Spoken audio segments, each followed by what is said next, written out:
네, 안녕하십니까. 일렉트릭 아이디어 TV 권반장입니다. 계속 지금 KS, 한국전기설비 규정 KEC에 대해서 2021년 1월 1일부로 이제 시행이 되기 때문에 거기에 대해서 이제 필요성, 추진경과 한국전기설비 규정 법적 근거, 그 다음에 한국전기설비 규정 KEC에 대해서 이제 구성에 대해서 설명을 했었고, 그 다음에 한국전기설비 규정의 주요 제정 내용에 대해서 저압 범위 확대, 전선 식별법 국제 표준화, 그 다음에 개소별 시설 조건을 고려한 배선 선정에 대해서 쫙 장하게 설명을 했었고, 종별접지공사 이제 방식이 폐지된다라고 이제 지난 시간에 이제 설명을 드렸어요. 그리고 이제 접지에서 이제 단독 접지와 통합 접지, 공통 접지까지 이제 설명을 드렸고, 이번 시간에는 이제 수전 전압별 접지 설계 시 고려사항에 대해서 여러분들께 좀 설명을 드릴 겁니다. 제가 여기 있는 거는 뭐 다 이렇게 뭐 자세하게 설명드릴 수는 없고, 여러분들도 이제 눈으로 이렇게 한번 정보를 듣고서 여러분들도 이제 규정집을 한번 찾아서 열어봐야 돼요. 특히 배우시는 분들은 이거를 지금 배우면은 좋을 것 같아요. 기존에 계셨던 분들은 기존 게 머릿속에 박혀 있는 거를 다시 새로 이제 공부를 해야 되기 때문에 좀 어려울 수가 있는데, 지금 이제 새로 하시는 분들이야 이제 좋잖아요. 그죠? 어, 이제 수전 전압과 접지 설계 시 고려사항이었고, 저압 수전 수용가의 접지 설계는 주상 변압기를 통해 저압 전원을 공급받는 수용가의 경우 지락 전류 계산과 자동 차단 조건 등을 고려하여 접지 설계를 하고, 그 다음에 특고압 수전 수용가 접지 설계는 특고압의 수전 받는 수용가의 경우 접촉 보폭 전압과 대지 전위 상승, 호연 접촉 전압 등을 고려하여 접지를 설계를 해야 된다는 겁니다. 그래서 기존 종별 접지 방식은 TN, TT, IT 계통의 접지와 보호 접지, 피레 시스템 접지, 그리고 변압기 중성전 접지의 별도 접지 방식으로 이제 구분을 해야 되고, 접지선의 굵기의 경우도 종별 접지선의 굵기를 상도체 단면적에 따라 선정을 해야 돼요. 이제 이게 어떻게 보면 이제 우리 그 중성전 접지 방식이라고 좀 생각을 하시면 되고, 얘가 비접지 방식이고 얘는 약간 이제 얘와 얘의 중간이라고 생각하시면 돼요. 예. 여기 얘도 뭐 이제 또 안에 들어가면 뭐 TNC, TNCS 뭐 이렇게 막 나눠져요. 그래서 요거는 이제 그림을 보면서 좀 설명하면 좋을 것 같은데, 거기에 보면은 한눈에 알아볼 수 있어요. 그리고 우리 중성점과 P 도체를 여러분들께서 이제 그 그림을 보면서 구분할 줄 아셔야 돼요. 예, 그래서 여기는 요 정도까지만 제가 설명을 드리고, 일곱 번째 이제 과전류, 예, 죄송합니다. 4번이고 얘가 5번이거든요, 원래. 5번이고. 그래서 과전류 보호장치 선정 방식의 국제 표준화 해갖고 KSC 212에 이제 들어가 있다라는 내용이에요. 그래서 기계기구 전격전류에 종속된 과부하 보호장치 전격 선정 방식은 탈피를 하고, 과부하 보호와 단락 보호를 포함한 과전류 보호 방식의 명확화를 하는 게 이제 주요 골자예요. 그래서 그 과부하 보호와 단락 보호를 이제 쪼개놓은 거예요. 그래서 과부하는 전선의 과부하 보호점 1.45 IZ에 근거한 보호장치 전격전류 IN 선정 및 기동전류 등을 고려한 규약 동작전류 특성을 이제 검토를 해서 선정을 해야 되는 거예요. 여기 들어가시면 자세하게 나와 있어요. 그 다음에 단락보호는 단기 호용 온도, 도달 시간, 그러니까 전동기 돌입전류, 회로 최대 고장 전류 등 단락보호 장치 선정 근거를 이제 제시해서 단락보호를 해야 된다. 그래서 과부하랑 단락에 대해서 이제 여러분들께서 이제 구분을 해서 이제 선정을 해야 된다는 거. 그 다음에 보호장치 분기점 설치 원칙 및 예외 설치를 위한 보안 조치 명확화 해갖고, 분기점은 배선의 변경 등으로 인해 허용 전류가 작아지는 지점과 상위 보호 장치에서 하위 분기 외로 보호 시 보호 범위까지 거리 제한이 이제 없어진다는 거. 그래서 여기까지 이렇게 좀 알아봤어요. 사실 뭐 규정이 너무 많아요. 그래서 사실 이거를 이제 스터디를 하고 미리 전에 이제 학습을 하고 간다는 거는 사실 무의미한 거고, 그냥 이런 내용들이 변경된다는 것만 좀 여러분들께서 아시면 좀 좋을 것 같아요.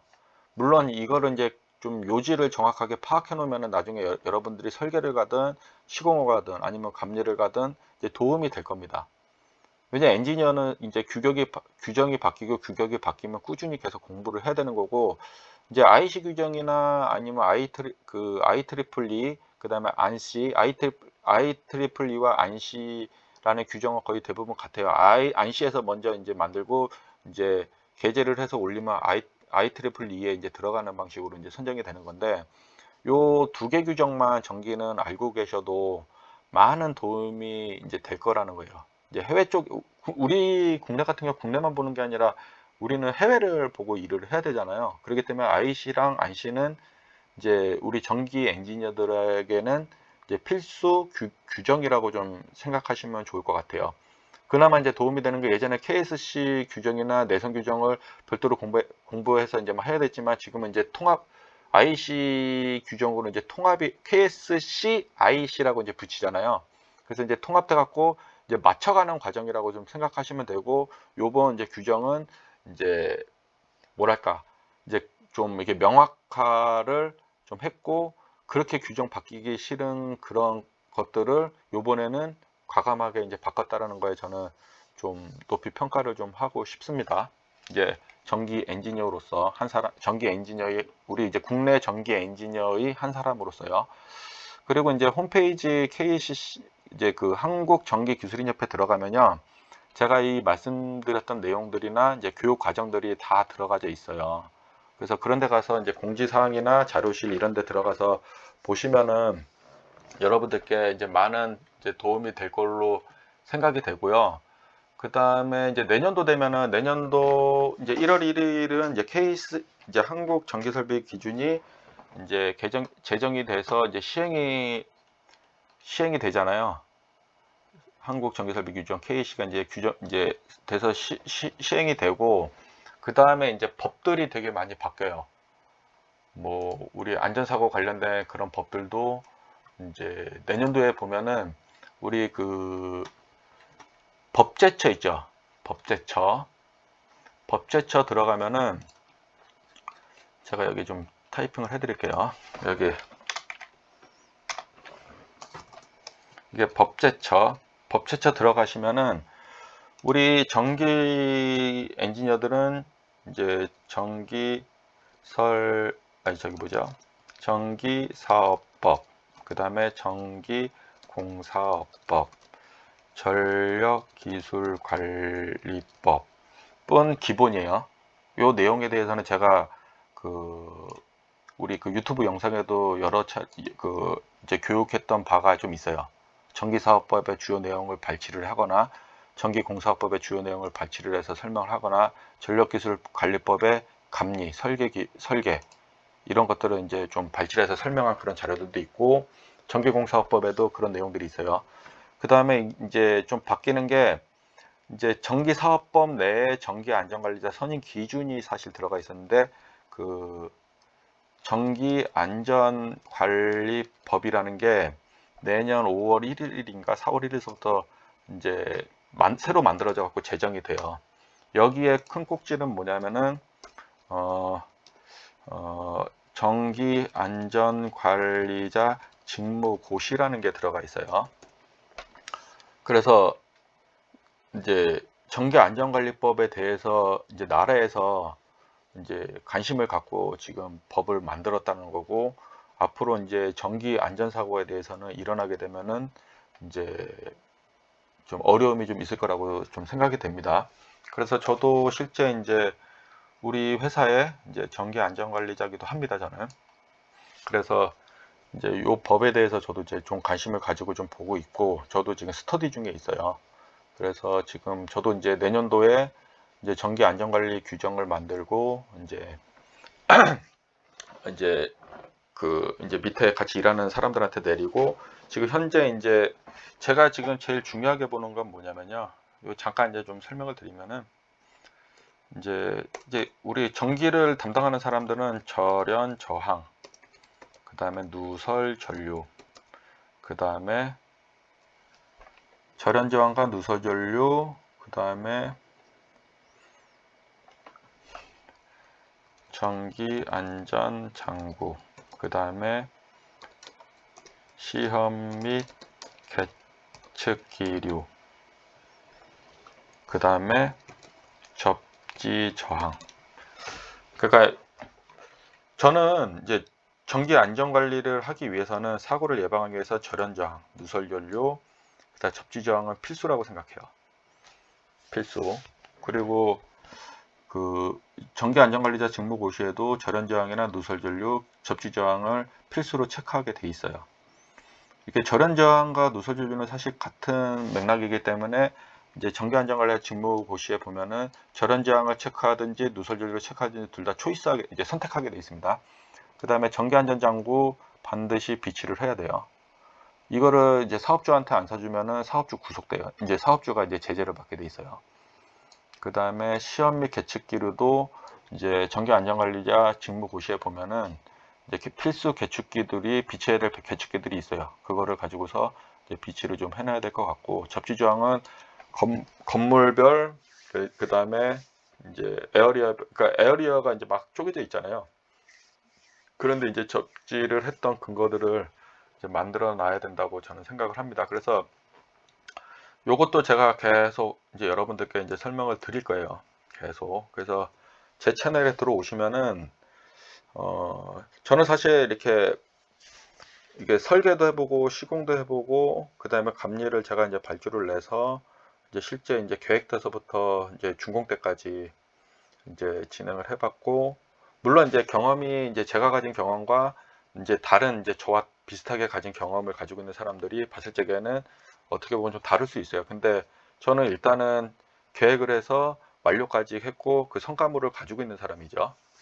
그리고 제가 잘했다 못했다라는 걸 떠나서, 제가 못한 부분도 다음번에 더 잘하기 위해서 리커버리를 하기 위해서 제가 이제 머릿속에 가지고 있는 것들이 있다라는 거예요. 그래서 그런 것들을 이제 그런 것들을 이렇게 좀 많이 이렇게 접하고 분석하고 비교하고 타사 사례 파악하고 막 이런 것들을 하다 보니까는 좀 이렇게 잡다하게 좀 알고 있는 지식들이 좀 있어요. 그래서 그런 것들은 우리 일렉트릭 아이디어 TV 채널에 계속 업로드를 시킬 거예요. 그리고 제가 이제 시간이 되고 여유가 있으면은 이제 공부를 하고 이제 공유를 계속 해드릴 겁니다. 그래서 제 채널에 들어와서 계속 보시면은 여러 좋은 정보들을 보실 거예요. 저는 이렇게 사실 뭐 이렇게 뭐 화면을 이쁘게 편집하거나 그런 거 못해요. 저는 그냥 있는 대로 보여주는 거고, 뭐 이게 멋지게 만들고 싶지만은, 뭐 어떤 분들이 그래요. 뭐 한 방에 멋있게 만들어 갖고 뭐 이게 구독자 수를 올리고 조회수를 올리는 게 좋지 않냐. 그냥 저는 그런 거 필요 없고요. 그냥 저랑 코드가 맞는 사람들은 제 채널에 들어와서 분명히 볼 거라는 거예요. 그리고 꾸준히 보시는 분들도 있고, 저한테 좋은 소식 알려주시는 분들도 있고 그래요. 저는 뭐 제가 예전에 처음 이 유튜브 채널을 만들었을 적에 그랬어요. 진짜 한 명만 있어도 이 업로드는 제가 한 시간을 들여서 업로드를 하더라도 계속 한다고. 저는 구독자가 한 명이 있어도 한다고 했고, 조회수가 없어도 계속 올린다고 했었어요. 한 명의 조회수만 있어도 올린다고 했었어요, 그때. 제 첫 번째 영상, 작년도에 시작했을 적에, 작년도 연초에 시작했을 때보다는 지금 이제 많이 늘었긴 했지만, 제가 이제 좀 요즘 이제 공부하는 것도 있고, 현업도 있고, 뭐 바쁘다 보니까 사실 영상을 많이 못 넘기고 있어요. 그리고 건강 생각해서 또 산에도 다니고 있고, 그래서 제 영상에 대해서 좀 많이 이렇게 봐주시면은, 여러분들 가만히 있으셔도 제 영상만 보시면서도 좋은 정보들이 계속 갈 거예요. 그리고 저는 현장에서 실제 뭐 계측기 만지는 이런 것들을 여러분들에게 보여주기보다는, 그런 것들은 이제 그 당사자가 돼가지고 배워야 되는 상태에서 보면은 이해가 되지만은, 이렇게 경험도 한 번도 만져보지 않은 사람들이 그런 것들을 봐봤자 도움이 안 돼요. 그래서 저는 예전에도 그런 것들을 좀 보여주려고 하다가, 그냥 눈으로 이런 것들이 있다, 요렇게 알면 되겠네, 이런 방향이 있네. 이런 것들을 여러분들께 좀 심어 주려고 하는 거고, 그 다음에 좀 뭔가 체계화돼서 여러분들이 현장에 가서 도움이 되길 바라는 측면에서 이 영상을 좀 만들고 있는 거예요. 그래서 저는 좀 뭔가 여러분들한테 마인드를 좀 변화를 주고, 그 다음에 어떤 기준을 찾아서 봐야 되는지를 알려주고, 이러는 역할들을, 그러니까 내비게이터의 역할들을 여러분들께 해주는 거예요. 우리 그 배에 보면은 예전에 이제 해적선이나 이런 데 보면은 가운데 앉아갖고 막 핸들 돌리잖아요. 조타를 막 돌리잖아요. 동그랗게 생겨갖고 짝대기 그 양쪽에 펴펴펴 나와 있는 걸 막 돌리잖아요. 그거를 이제 그 내비게이터라고 하거든요. 그래서 그런 것들을 이제 어떤 방향으로 갈지 여러분들께 이제 그 경험을, 제 경험, 제가 잘못되어서 이렇게 했으면 좋다라는 그런 경험들을 여러분들께 알려드리는 겁니다. 그래서 그런 것들을 하는 거고, 신입사원이 돼서 들어가면은 이제 제가 제 영상을 계속 보면서 이제 커왔던 사람들은 생활할 적에 되게 많은 도움이 될 겁니다. 그래서 그런 좀 감안하시고 제 영상을 꾸준히 들어주시면은 좋으실 거예요. 이상 설명을 마치겠습니다. 좋은 하루 되세요.